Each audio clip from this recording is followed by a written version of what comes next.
बोला बोला আমি যাম যিশু আমার মাতি আছে तेरे जीवन की रीति আমার জগৎ করি রাখিছে बोलाते और কাখলো অনন্ত জীবন পাবলো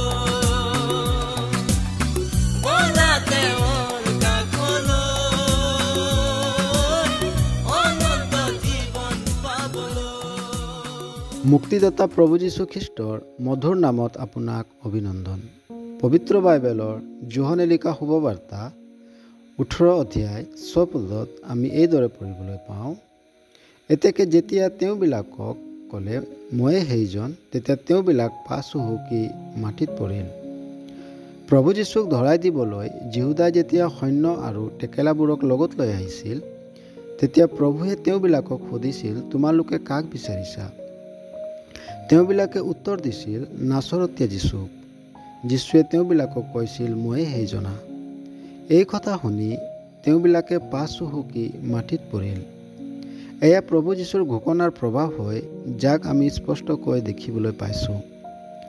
এই জগতৰ দুষ্ট আৰু পাপী মানুহৰ হাতত সমৰ্পণ হোৱাৰ আগত প্ৰভু যীশুৰ অনন্তকালীন সামৰ্থক আমি এই বাক্যত দেখা পাওঁ।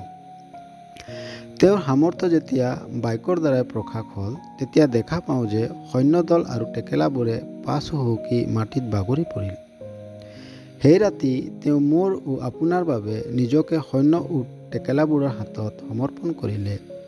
পিলাত আৰু যিহুদীবিলাকৰ হাতত নিজকে অৰ্পণ কৰিলে।